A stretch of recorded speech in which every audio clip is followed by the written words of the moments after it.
The Trump name is being scrubbed off skylines from New York to Toronto to Rio as the brand backfires. A worker takes down lettering reading Trump Place from the facade of an apartment complex in New York on the 16th of November 2016. Photograph Alba Vigoriepa. It takes all of 30 seconds for the doorman at Trump Place to kick me out of the building. "Mom, you need to leave," he says, when I tell him I am a journalist. Then he practically shoves me out the marble lobby, back through the revolving doors. Tensions are high at Trump Place, 200 Riverside Boulevard. The luxury condominium complex on New York's Upper West Side is currently embroiled in an increasingly contentious legal battle with the Trump family. Like many of the towers bearing the Trump brand, 200 Riverside Boulevard isn't actually owned by the Trumps. It simply licenses the name, which is plastered on the building in big brass letters. And now many residents don't want it anymore. Audrey Nelson lives with her boyfriend in Trump Place. Speaking to me on the street outside, she explains that the condo board surveyed residents about the Trump branding following the 2016 election. Most people want to get rid of it, she says. But DJT Holdings, a company largely owned by Donald Trump, got wind of this and was threatening the building with legal action. "I don't think we're supposed to talk about it," says another resident, eyeing me suspiciously.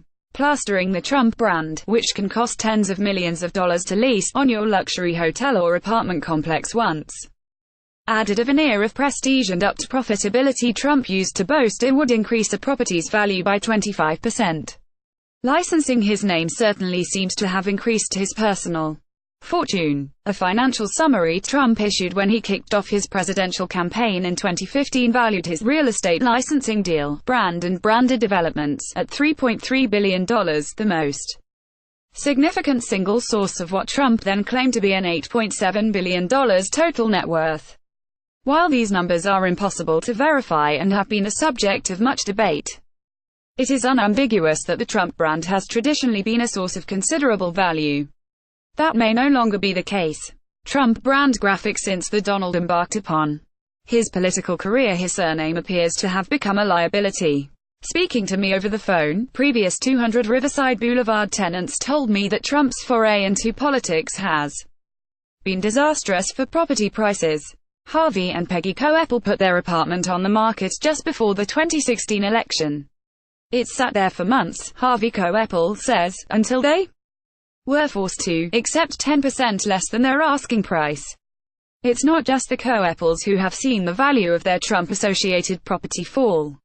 According to a recent report by City Realty, a real estate listings and research service, prices in the 11 Trump-branded condo buildings in Manhattan dropped below the borough average for the first time ever at the end of 2017. While the average price per square foot for all Manhattan condos fell by 1%, the price per square foot for condos in Trump buildings fell 7% in the 12 months to November 2017. Any building that chooses to end its association with the Trump brand is likely motivated by financial reasons, and no doubt greatly influenced by beliefs about how the brand affects the building's bottom line, says Gabe Warshaw, director of research for City Realty.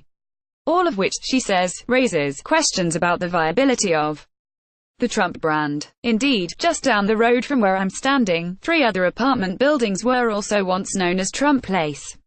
Just 8 days after the 2016 election, the rental buildings rebranded as 140, 160 and 180 Riverside Boulevard, after hundreds of the building's residents petitioned the owner, Equity Residential, to dump the Trump name.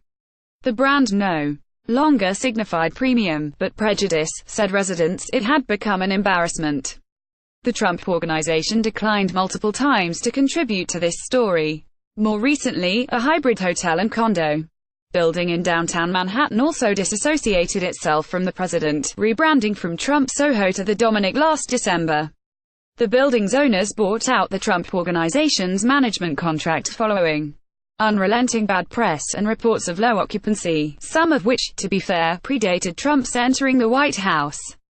A worker carries letters spelling Trump Place after they were removed from the 160 Riverside Place residential building in New York.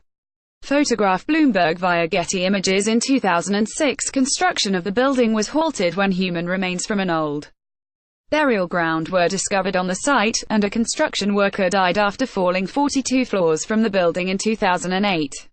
The Manhattan District Attorney's Office also opened a criminal case which it dropped last October against Donald Jr. and Ivanka Trump, investigating them for misleading investors about the value of the Soho Hotel. With this checkered history, things still took a turn for the worse when Trump entered the White House. 11 of the 12 NBA teams that had once stayed at Trump Soho boycotted the hotel, and Koi, a high-end sushi restaurant that had once been frequented by celebrities, closed in April 2017 after seeing a slump in business that may have related to the new president. Even the Trump Organization itself seems to have realized that the family name has depreciated in value. In late 2016, Trump Hotels announced a new hotel brand aimed at millennials, called Scion. The choice of name perhaps reflected prevailing public opinion towards an Trump Hotel collection. YouGov data compiled exclusively for Guardian Cities shows that high-income Americans have a dramatically lower impression of Trump-branded hotels than they do other hotel brands at the same price point. While Americans with a family income of more than $100,000 had positive impressions of the Ritz-Carlton, JW Marriott, Four Seasons, Westin and Omni Hotel brands, sentiment of Trump hotels alone was overwhelmingly negative, reaching a high of 5.4 in November and a low of 17.1. YouGov first started tracking attitudes towards Trump brands in June 2017. By comparison, impressions of Ritz-Carlton were 44.6 in November. But not everyone is pessimistic about the long-term prospects of the Trump name. The fact that a few Trump-affiliated hotels are changing brands is insignificant when you consider the same could be said of 100 other hotel brands, says John W. O'Neill, a professor at the Center for Hospitality Real Estate Strategy at Pennsylvania State University. Hotel owners change brands for all sorts of reasons, so it isn't necessarily negative. For example, it is possible that some leases may have been up for renewal. Trump brand graphic. What's more, some of Trump's properties are booming thanks to his presidency. Trump's D.C. hotel is making record profits and, according to the president's last financial disclosure about his business assets, released last June, income from his Mar-a-Lago resort in Palm Beach was around $37 million, up from $30 million in his May 2016 financial report. But these properties seem to be very much the exception, not the rule, particularly if one looks at the state of his brand outside the US. The Trump name is being scrubbed from skylines all over the world.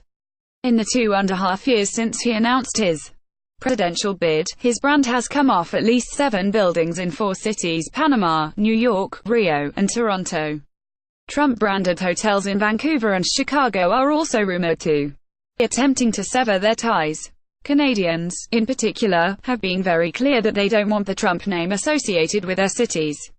In December 2015, shortly after he called Mexicans rapists and criminals, Toronto councillor Josh Matlow campaigned to get the owners of what was then the Trump Tower to change the building's name. Toronto's city motto is, "Diversity our strength," says Matlow. Now, my view, along with many other Torontonians, was there no place for Trump's name in the skyline of the world's most diverse city.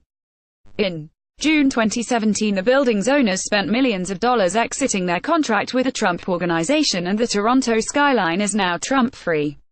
Demonstrators outside Trump Hotel International in Washington, D.C. in January 2017 protest President Trump's executive order barring citizens of Iraq, Syria, Iran, Sudan, Libya, Somalia and Yemen.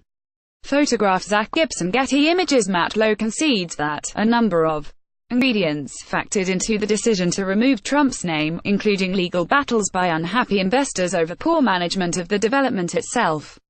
The final decision was likely a combination of financial trouble, and then Donald Trump imploding his own brand due to his hateful and divisive rhetoric. Today the only Trump-branded hotel left in Canada is in Vancouver, and there are rumors it may not last there. Brent Toderian, Vancouver's former chief planner, says he spoke out as soon as the name was first attached to the building, saying that the Trump name and brand was incompatible with Vancouver's brand. His feelings are widely shared. Vancouver Mayor Gregor Robertson refused to attend the opening ceremony of the hotel last year. telling reporters at the time that Trump's brand had no more place on Vancouver's skyline than his ignorant ideas have in the modern world. The Trump name may soon be scrubbed from Central America. In 2015, owners of the Trump Ocean Club, a luxury apartment building in Panama City, fired Trump's management company and removed his name from the building. The Trump name remained on the adjoining hotel, with whom the Trump Organization had a separate agreement, but there have been multiple reports that the owners are now looking to follow suit. The Trump name is hurting business. Data shared with Guardian Cities shows that occupancy rates for Trump Panama in the beginning of January was around 25%. Well below the 43.7% average occupancy for luxury hotels in Panama in January 2017 recorded by Street, a data and analytics specialist.